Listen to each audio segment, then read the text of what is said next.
കരിപ്പൂർ വിമാനത്താവള വികസനത്തിനായുള്ള ഭൂമി ഏറ്റെടുക്കൽ മൂലം പ്രതിസന്ധിയിലാണ് പ്രദേശവാസികൾ. എയർപോർട്ടിന് സമീപത്തെ ചിറയിൽ കോട്ടപ്പറമ്പിലെ 4 കുടുംബങ്ങളാണ് നടവഴി പോലുമില്ലാതെ ഒറ്റപ്പെട്ടുപോയത്. ഇവരുടെ വീടുകളിലേക്കുണ്ടായിരുന്ന പഞ്ചായത്ത് റോഡും നടവഴിയും അടക്കം എയർപോർട്ട് അതോറിറ്റി ഏറ്റെടുത്തു. പക്ഷേ വീടുകൾ ഏറ്റെടുക്കാതെ വന്നതോടെയാണ് ഈ 4 വീട്ടുകാരും ദുരിതത്തിലായത്. ഇവരുടെ ഭൂമി കൂടി ഏറ്റെടുക്കാമെന്നുള്ള സർക്കാർ ഉറപ്പ് പാലിക്കപ്പെടാതെ വന്നതോടെ ഇവരുടെ വീടിന് ചുറ്റും എയർപോർട്ട് അതോറിറ്റി മതിലും കെട്ടി. അഷ്കർ അലി കരിമ്പ തയ്യാറാക്കിയ റിപ്പോർട്ട് കാണാം. കരിപ്പൂർ എയർപോർട്ടിൻ്റെ റൺവേ വികസനവുമായി ബന്ധപ്പെട്ടുള്ള നിർമ്മാണ പ്രവൃത്തികൾ പുരോഗമിക്കുകയാണ്. ഞാനിപ്പോൾ നിൽക്കുന്ന ഈ സ്ഥലമടക്കം ഇപ്പോൾ കരിപ്പൂർ എയർപോർട്ട് അതോറിറ്റി പുതുതായി പൊതുജനങ്ങളിൽ നിന്ന് ഏറ്റെടുക്കുകയും ചെയ്തു. എൻ്റെ ഈ കാണുന്ന മറുഭാഗത്താണ് കരിപ്പൂർ എയർപോർട്ട് ഉള്ളത്. ഈ ഭാഗത്ത് ഇപ്പോൾ ഇത് പുതിയതായി ഏറ്റെടുത്ത സ്ഥലം ഉൾപ്പെടെയുള്ള ഭാഗം ഇപ്പോൾ വലിയ തോതിൽ മതിൽ കെട്ടി തിരിച്ചിട്ടുണ്ട് എയർപോർട്ട് അതോറിറ്റി. ഞാനിപ്പോൾ നിൽക്കുന്ന ഈ ഭാഗമൊക്കെ മുമ്പ് ഒരു പഞ്ചായത്ത് റോഡായി ഉണ്ടായിരുന്ന ഒരു പ്രദേശമാണ്. പക്ഷേ ഈ റോഡടക്കം ഇവിടുത്തെ സ്ഥലങ്ങളൊക്കെ തന്നെ എയർപോർട്ട് അതോറിറ്റി ഏറ്റെടുക്കുകയും ചെയ്തു. വികസനത്തിൻ്റെ ഭാഗമായാണ് ഇത് ഏറ്റെടുത്തെങ്കിൽ പോലും ഈ മതിൽക്കെട്ടിന് അപ്പുറത്തുള്ള 3-4 വീടുകൾ അവർ പൂർണ്ണമായും വഴികൾ തന്നെ ഇല്ലാതെ ഒറ്റപ്പെട്ടു പോയി എന്നുള്ളതാണ് നിലവിലെ സാഹചര്യം. ഇപ്പോൾ ഈ മതിലിൻ്റെ ഭാഗത്തായി നമുക്ക് ചെറിയ കഷ്ണം ഒഴിച്ചിട്ടത് കാണാൻ കഴിയും. ഈ ഒഴിച്ചിട്ട ഭാഗത്തിലൂടെയുള്ള ഒരു നടവഴി മാത്രമാണ് ഇപ്പോൾ ഇവിടെയുള്ള ആളുകൾക്ക് 3-4 വീടുകളിലുള്ള ആളുകൾക്ക് നൽകിയിരിക്കുന്നത്. 4 ഭാഗവും അടഞ്ഞു. ഞങ്ങളിപ്പോൾ അതിൽ ഒറ്റപ്പെട്ട് 3-4 വീട് ഒറ്റപ്പെട്ട് നിൽക്കുകയാണ്. ഇത് കൂടി ക്ലോസ് ചെയ്യുന്നതാണ് പറഞ്ഞത്. ഓര് പറഞ്ഞത് അതാണ്, താൽക്കാലികം നിങ്ങൾ ഇതിൽ ഉപയോഗിച്ചോളി എന്നാണ് ഓര് പറയുന്നത്. അത് കഴിഞ്ഞ് ഓര് അടയ്ക്കും. അതിന് മുന്നേ നിങ്ങൾ കാണേണ്ട ആളുകളൊക്കെ കണ്ട് മന്ത്രിമാരെടുത്ത് പോയിട്ട് ഇതിനൊരു തീരുമാനം ഉണ്ടാക്കിക്കോളി എന്നാണ് എയർപോർട്ട് അതോറിറ്റി നമ്മളോട് പറയുന്നത്. അടച്ചു കഴിഞ്ഞാൽ പിന്നെ എന്താ വഴി? ഞങ്ങൾക്കൊന്നും ഒരു ഇതുമില്ല. ഇപ്പോൾ ഞങ്ങൾ എന്ത് ചെയ്യുന്നുള്ളത് ഒരു ഇതും എത്തിയിട്ടില്ല. ഓര് പറഞ്ഞത് ഓല് വേറെ റോഡ് തരും, അല്ലെങ്കിൽ നിങ്ങളത് ഏറ്റെടുക്കും.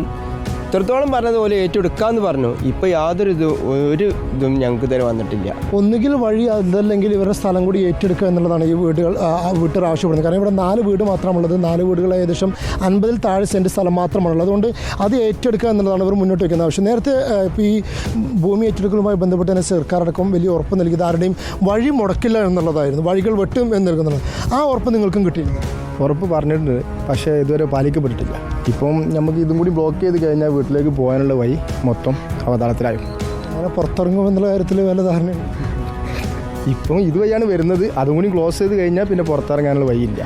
നിങ്ങൾ പരാതിയൊക്കെ നൽകിയിരുന്നല്ലേ പല ഇടപെടലും? പരാതി നമ്മൾ മന്ത്രി രാജൻ സാറെ കണ്ടിരുന്നു, കലക്ടറെ കണ്ടിരുന്നു, മുനിസിപ്പാലിറ്റി മുതൽ കലക്ടർ രാജൻ സാറ് വരെ നമ്മൾ പരാതി കൊടുത്തിരുന്നു. ഓരൊക്കെ നമുക്ക് നല്ല അനുകൂലമായിട്ടുള്ള മറുപടിയാണ് പറഞ്ഞത്. നിങ്ങളെ വഴി റോഡും തടസ്സപ്പെടില്ല, നിങ്ങളെ ഈ 3-4 വീട് എന്തായാലും ഏറ്റെടുക്കും എന്നുള്ളതാണ് അന്ന് രാജൻ സാറും കലക്ടറൊക്കെ പറഞ്ഞിരുന്നത്. ഇപ്പോൾ ഓരോ വികസനം നടന്നു വരുമ്പോഴും ഇങ്ങനെ നമുക്കിങ്ങനെ ടെൻഷൻ കൂടി വരികയാണ്. റോഡുണ്ടാവുമോ, നമ്മൾ ഭൂമി ഏറ്റെടുത്ത് പോകില്ല എന്നുള്ള ഭയങ്കര പ്രയാസത്തിലാണ് ഇപ്പോൾ നമ്മളുള്ളത്. ഭൂമി ഏറ്റെടുക്കാനുള്ള വല്ല നടപടിക്രമങ്ങൾ ഇപ്പോൾ നടക്കുന്നുണ്ട്. കലക്ടർ സാറാണ് കൂടുതൽ ഉറപ്പ് പറഞ്ഞത്. നിങ്ങൾ 3-4 ആളായിട്ട് അതിൽ നിൽക്കില്ല, നിങ്ങളതെന്തായാലും ഏറ്റെടുത്ത് പോകും. ഒരു പ്രാവശ്യം ഞങ്ങൾ കലക്ടർ സാറെ കണ്ടപ്പം നിങ്ങളെ 3-4 വീട് ഇനി ഏറ്റെടുത്തില്ലേ എന്നാണ് അന്ന് കലക്ടർ സാറ് ചോദിച്ചത്. ഇവരുടെ ഭൂമി അടക്കം ഏറ്റെടുക്കാമെന്ന് രേഖാമൂലം അടക്കം ജില്ലാ കളക്ടറേറ്റിൽ നിന്നടക്കം ഇവർക്ക് നൽകിയ ഉറപ്പുണ്ടായിരുന്നു. ആ ഉറപ്പും പാലിക്കപ്പെടാതെ പോയതോടെയാണ് ഇത്തരത്തിൽ ഇവരുടെ പുതിയ മതിൽ നിർമ്മാണം കൂടിയായതോടെ ഇവർ വലിയ ആശങ്കയിലായിരിക്കുന്നത്. എന്തായാലും സർക്കാർ അടിയന്തരമായി ഇടപെട്ട് നേരത്തെ കൊടുത്ത വാക്ക് പാലിക്കാൻ തയ്യാറാവണം. ഇവരുടെ ഈ ആശങ്ക അതൊഴിയാനുള്ള നടപടികൾ കൂടി സർക്കാർ സ്വീകരിക്കണമെന്നുള്ളത് തന്നെയാണ് എയർപോർട്ട് അതോറിറ്റിയോടും സർക്കാരിനോടും നമുക്കും ആവശ്യപ്പെടാറുള്ളത്. വീഡിയോ ജേർണലിസ്റ്റ് ഉണ്ണിത്തുപൂരിനൊപ്പം റിപ്പോർട്ടർ അഷ്കർ അലി കരിമ്പ, റിപ്പോർട്ടർ മലപ്പുറം.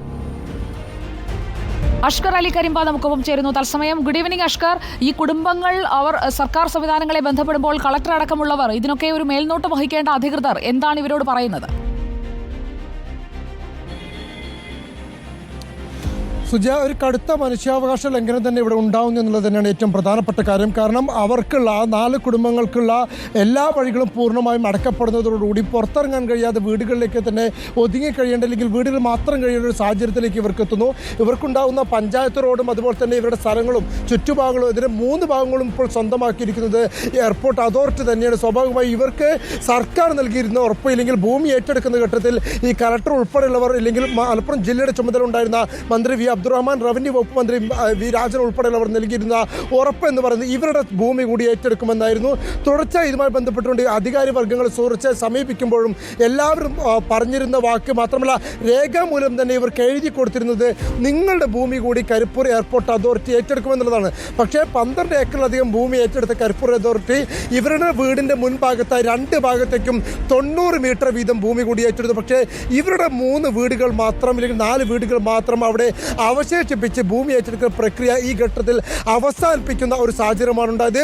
ഇവരൊന്നും തന്നെ വികസനത്തിനെതിരല്ല, മറിച്ച് ഇവരുടെ ഭൂമി ഇപ്പോൾ തങ്ങളുടെ ഭൂമി കൂടി സർക്കാർ ആവശ്യപ്പെടുകയാണെങ്കിൽ അത് നൽകാൻ തങ്ങൾ തയ്യാറാണ്. പക്ഷേ അത് ഏറ്റെടുക്കാതെ തങ്ങൾക്ക് വഴി പോലും ഇല്ലാതെ അത് കൊട്ടി അടച്ചുകൊണ്ട് തങ്ങളുടെ ജീവിതം ദുരിതത്തിലാക്കരുത് എന്ന് മാത്രമാണ് അവർക്ക് ഈ അധികാരവർഗത്തിന് മുമ്പ് തുടർച്ചയായി ഉന്നയിക്കാനുള്ളത്.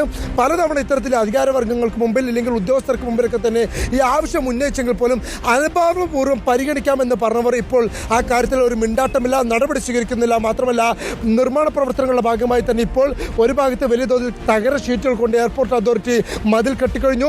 ഇവരുടെ വഴിയുടെ സമീപത്ത് കമ്പി വേലിയും കെട്ടിക്കഴിഞ്ഞു. സ്വാഭാവികമായും നിർമ്മാണ പ്രവർത്തനങ്ങളുടെ ഭാഗമായി ഇപ്പോൾ ഇവർക്കുള്ള ചെറിയൊരു നടക്കാനുള്ളൊരു വഴി കൊടുത്തിട്ടുണ്ട്. അടുത്ത ദിവസങ്ങളിൽ തന്നെ അതും കൂടി പൂർണ്ണമായും അടയ്ക്കുമെന്നാണ് ഇപ്പോൾ ഇതിൻ്റെ നിർമ്മാണ പ്രവർത്തനം ഏർപ്പെട്ടിരിക്കുന്ന എയർപോർട്ട് അതോറിറ്റി പോലും ഇവരെ അറിയിച്ചിരിക്കുന്നത്. സ്വാഭാവികമായും ഈ മതിലുകൾ കൊട്ടിയടിച്ചാൽ, ഈ കമ്പി വേലികൾ ചുറ്റപ്പെട്ടാൽ തങ്ങൾ ഇനി അങ്ങനെ പുറത്തിറങ്ങുമെന്നുള്ളതാണ് ഈ കുടുംബങ്ങളുടെ ചോദ്യം. പാലക്കാട് ചിറയിൽ എയർപോർട്ടിൻ്റെ കിഴക്ക് വശത്തുള്ള ചിറയിൽ കോട്ടപ്പറമ്പിലാണ് ഈ 4 വീടുകൾ ഇങ്ങനെ ഒറ്റപ്പെട്ട് കഴിയുന്നത്. ഇവർക്ക് മറുഭാഗത്തുള്ള ഒരു ഭാഗം എന്ന് പറയുന്നത് വലിയ ഞാനൊന്ന് ഇടപെടുകയാണ്. അഷ്കറിനോട് സംസാരിച്ച അവിടെയുള്ള ഈ 4 വീടുകളിൽ ഒന്നിന്റെ ഉടമസ്ഥനായ ശ്രീ ഉണ്ണി നമുക്കൊപ്പം ചേരുകയാണ്. ശ്രീ ഉണ്ണി, എയർപോർട്ട് അതോറിറ്റി നിങ്ങളുടെ വീടിന് ചുറ്റും ഇപ്പോൾ മതിൽ കെട്ടിയിട്ടിരിക്കുകയാണോ? ഹലോ ഹലോ, കേൾക്കാമോ? കേൾക്കാം. വീടിന് ചുറ്റും ഇപ്പോൾ എയർപോർട്ട് അതോറിറ്റിയുടെ മതിലാണോ? വീട് ഒരു 1/2 മീറ്റർ ഉള്ളൂ ഞങ്ങൾക്ക്. ഞങ്ങള് 3 വീട്ടുകാര്. ഹലോ, കേൾക്കുന്നുണ്ട്, പറഞ്ഞോളൂ. ടി വിയിൽ നോക്കണ്ട, ഞാൻ പറയുന്ന ശബ്ദം മാത്രം ശ്രദ്ധിച്ചാൽ മതി. ടി വി ഒന്ന് മ്യൂട്ട് ചെയ്തോളൂ. ടി വി ഞങ്ങൾ പുറത്തിറങ്ങിയതാണ്. ടിവിക്കാണ് പോണ്. ടി വിയിൽ ഇപ്പൊ വരും. ഞങ്ങള് 3 വീട്ടുകാര്, ഒരു വഴിയില്ല, റോഡ് പഞ്ചായത്ത് റോഡ് തന്നെ ഞങ്ങളുടെ, അതൊക്കെ ഒരിടത്ത് പോയി. അപ്പം ഞങ്ങള് ആകെ 3 വീട്ടുകാര് മാത്രം ഇവിടെ കുടുങ്ങി നിൽക്കുകയാണ്. വഴിയില്ല, നടന്നു പോകാൻ പോലും വഴിയില്ല. ഇപ്പൊ വഴിയില്ല. ഇപ്പൊ എയർപോർട്ടുകാർ താൽക്കാലികമായിട്ട് ഒരു 1/2 മീറ്റർ ഒരു ചെറിയൊരു വഴി ഞങ്ങൾക്ക് ഇട്ട് തന്നിക്കാണ്. നിങ്ങളുടെ വീടും കൂടി ഏറ്റെടുക്കാമെന്നല്ലേ അന്ന് പറഞ്ഞത്? അങ്ങനെയല്ലായിരുന്നു? അവിടെയുള്ള ഞങ്ങള് വീട് ഏറ്റെടുക്കാന്ന് പറഞ്ഞു. ഞങ്ങള് മുഖ്യമന്ത്രിക്ക് പരാതി കൊടുത്തു. റവന്യൂ മന്ത്രി രാജൻ സാറിന്റെ അടുത്ത് 3 പ്രാവശ്യം ഞങ്ങൾ പോയി. നേരിട്ട് 2 പ്രാവശ്യം ഞങ്ങൾ കണ്ടു. സാറെ കണ്ടു. എന്നിട്ട് സാർ എന്ത് പറഞ്ഞു? സാർ എടുക്കുമെന്ന് പറഞ്ഞു. പിന്നെ കലക്ടർ അടുത്ത് പോയി. കലക്ടർ അടുത്ത് ഒരു 5-6 പ്രാവശ്യം പോയി ഞങ്ങള്. കലക്ടർ പറഞ്ഞു ഇങ്ങനത്തെ ഞങ്ങൾ എടുക്കുമെന്ന് പറഞ്ഞ എല്ലാ പേപ്പറും ഞങ്ങളടുത്ത് കളക്ടർ തന്നു. പക്ഷെ ഇതുവരെ എടുത്തിട്ടില്ല. ഞങ്ങൾ 3 വീട്, ചെറിയ 3 വീട് കുടുങ്ങി നിൽക്കുകയാണ്. മനസ്സിലായി, ഞാനത് കണ്ടു. വീട്ടിൽ ആരൊക്കെയുണ്ട്? എനിക്ക് 2 പെൺകുട്ടികളുണ്ട്, ഒരു ആൺകുട്ടിയുണ്ട്. 2 കുട്ടികളെ കല്യാണം വന്നിട്ട് ഇത് വഴിയില്ലാത്തത് കൊണ്ട് പോവുകയാണ്. മനസ്സിലായി. ഒരു കല്യാണം ഞങ്ങൾ നടത്തണില്ല. ഉണ്ണിച്ചേട്ടാ, നമുക്കൊരു കാര്യം ചെയ്യാം. നമുക്ക് മന്ത്രിയോടൊന്ന് സംസാരിച്ചു നോക്കാം. ഞങ്ങളൊന്ന് സംസാരിച്ചു നോക്കട്ടെ. സംസാരിക്കാൻ ഇനിയിപ്പോ ഞങ്ങൾ 2 പ്രാവശ്യം നമ്മളെ റവന്യൂ മന്ത്രി രാജൻ സാറിന്റെ അടുത്ത് പോയി നേരിട്ട് പറഞ്ഞ കാര്യമാണ്. പിന്നെ കലക്ടർ വന്ന് കണ്ടു പറഞ്ഞത് ഏറ്റവും കൂടുതൽ ഒരു കാര്യം ചെയ്യാം. നമ്മുടെ അഷ്കർ അലി ഇപ്പോൾ അവിടെ വന്നല്ലോ. അഷ്കർ തന്നെ ഒന്ന് കളക്ടറുടെ അടുത്ത് പോയി ഇതെന്താണ് ഇങ്ങനെ നടക്കാതിരിക്കുന്നത് എന്നത് ഉണ്ണിച്ചേട്ടനെയും കൂടെ കൂട്ടിക്കൊണ്ടു പോകും. നമുക്കത് പരിഹരിക്കാം. എന്ത് വേണമെങ്കിൽ നമുക്ക് പോവാം, എവിടെ വേണമെങ്കിലും നമുക്കത് ശരിയാക്കാം. വീട് ഏറ്റെടുക്കാമെന്നൊക്കെ പറഞ്ഞുള്ള എല്ലാ രേഖകളും കയ്യിലുണ്ടല്ലോ അല്ലേ? എല്ലാ രേഖകളും കയ്യിലുണ്ട്. എയർപോർട്ടിൽ നിന്ന് ഞങ്ങളെ പൈസ വരെ, ഞങ്ങൾക്ക് ഓരോ വീടിന് ഇത്ര പൈസ വരെ തന്ന ആ ഇതുവരെ ഞങ്ങൾ എടുത്തിട്ടുണ്ട്. ഈ വീടിന്റെ ഭാഗത്തിനുള്ള പണമൊക്കെ തന്നിരുന്നോ? എല്ലാവരും കൊടുത്തുപോയി. ഞങ്ങളത് എടുക്കുമെന്ന് പറഞ്ഞിട്ടാണ് ഞങ്ങളും ഇതേമാതിരി ഞങ്ങള് വീട് സ്ഥലം പോയി. പിന്നെ ഞങ്ങൾ വഴി വാങ്ങിയ അതുവരെ കൊടുത്തു. ഒക്കെ വിട്ടുകൊടുത്ത് ഞങ്ങൾ ആദ്യം ഞങ്ങൾ കൊടുക്കാം എന്ന് പറഞ്ഞിട്ടായിരുന്നു ഞങ്ങൾ ഇതിന് മുന്നിട്ട് ഇറങ്ങിയത് ആളുകളാണ്. മനസ്സിലായി. എത്ര പേർക്കാണ് അവിടെ ഇതുപോലെ സ്ഥലം ഏറ്റെടുത്തത്? ഈ വീട് ഇപ്പോൾ ഏറ്റെടുക്കാതെ നിൽക്കുന്നത് നിങ്ങൾ 4 പേരാണല്ലേ? ഞങ്ങളുടെ വാർഡില് 4 പേരുണ്ട്. ആ വാർഡിലുള്ള ബാക്കി എല്ലാവർക്കും പണവും കിട്ടി, ബാക്കിയുള്ളവരുടെ എല്ലാ സ്ഥലവും ഏറ്റെടുത്തു അല്ലേ? ഏറ്റെടുത്തു. ഇനി അങ്ങേ വാർഡിൽ കുറച്ച് വീടുണ്ട്, അത് പിന്നെ ഒരു കൊടുക്കാന്ന് പറയുന്നുണ്ട്. ഇപ്പോൾ കളക്ടറൊക്കെ തരാമെന്നല്ലേ പറയുന്നത്, ഏറ്റെടുക്കുമെന്നല്ലേ പറയുന്നത്? ഓ, കളക്ടർ ഞങ്ങൾ എപ്പോ ചെന്നാലും ഏറ്റെടുക്കും, നിങ്ങൾക്ക് ഏറ്റെടുക്കും എന്ന് പറഞ്ഞത് ഞങ്ങൾക്ക് എല്ലാ പേപ്പർ റെഡിയാക്കി തന്നതുമാണ്.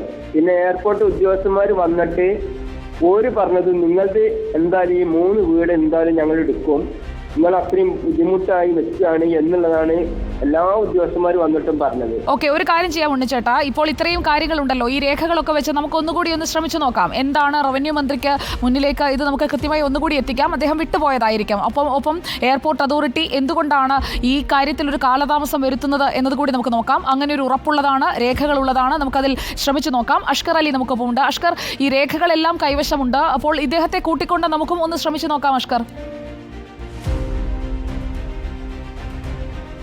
തീർച്ചയായും, കാരണം ഇതിൽ കൃത്യമായൊരു ഇടപെടൽ അനിവാര്യമാണ് എന്നുള്ളത് തന്നെയാണ് നിലവിലെ സാഹചര്യം. കാരണം ഇവർക്ക് നൽകിയ ഉറപ്പ് മാത്രമല്ല, മാധ്യമങ്ങൾക്ക് മുമ്പിലടക്കം ഇവിടെ ഉണ്ടായിരുന്ന അന്ന് ഈ ഭൂമി ഏറ്റെടുക്കലുമായി ബന്ധപ്പെട്ട പല വിവാദങ്ങളുണ്ടായപ്പോഴും ഇവിടെ ഉണ്ടായിരുന്ന മന്ത്രിയും കലക്ടറും ഒക്കെ ആവർത്തിച്ച് പറഞ്ഞിരുന്ന കാര്യം ആരുടെയും വഴി മുടക്കില്ല, ആർക്കും പ്രയാസമുണ്ടാക്കില്ല എന്നുള്ളതാണ്. പക്ഷേ ഇവിടെ ഇപ്പോൾ ഈ ഉണ്ണിയെ പോലെയുള്ള പല ആളുകൾക്കും അവരുടെ കുടുംബങ്ങൾ തന്നെ വലിയ ദുരിതത്തിലാവുന്ന സാഹചര്യമുണ്ട്. മാത്രമല്ല അവരുടെ വഴിയൊക്കെ തന്നെ പൂർണ്ണമായും എയർപോർട്ട് അതോറിറ്റി ഏറ്റെടുക്കുകയും ഇവരെ മാത്രം അവിടെ പ്രതിസന്ധിയിലാക്കി അവശേഷിപ്പിക്കുകയും ചെയ്ത ഒരു സാഹചര്യമാണല്ലോ. എന്തായാലും തീർച്ചയായും റിപ്പോർട്ടർ ടി വി ഇവർക്ക് ഒരു അനുകൂലമാവുന്ന നടപടി ഉണ്ടാകുന്നതുവരെയും ഇതിന്റെ പിന്നിൽ തന്നെ ഉണ്ടാവും. Okay, thank you. Ashkar Ali കരിമ്പയാണ് ഈ കുടുംബങ്ങളുടെ ദുരിതം. ആ ദൃശ്യങ്ങളിൽ തന്നെ വ്യക്തമാണ്. 2 പെൺമക്കളുടെ വിവാഹം നടക്കാനുണ്ട്. നമ്മളോട് സംസാരിച്ച ഉണ്ണിച്ചേട്ടന് സർക്കാർ ഇതൊക്കെയൊന്ന് കാണണം. അവരുടെ ഈ സങ്കട ഹർജി സർക്കാർ സംവിധാനങ്ങൾക്ക് മുന്നിൽ റവന്യൂ മന്ത്രി കെ രാജന് മുന്നിലേക്ക് ഞങ്ങൾ വെക്കുകയാണ്. അഷ്കർ അലി കരിമ്പയായിരിക്കും ഇതിൽ ഫോളോ അപ്പ് ഉറപ്പാക്കുക.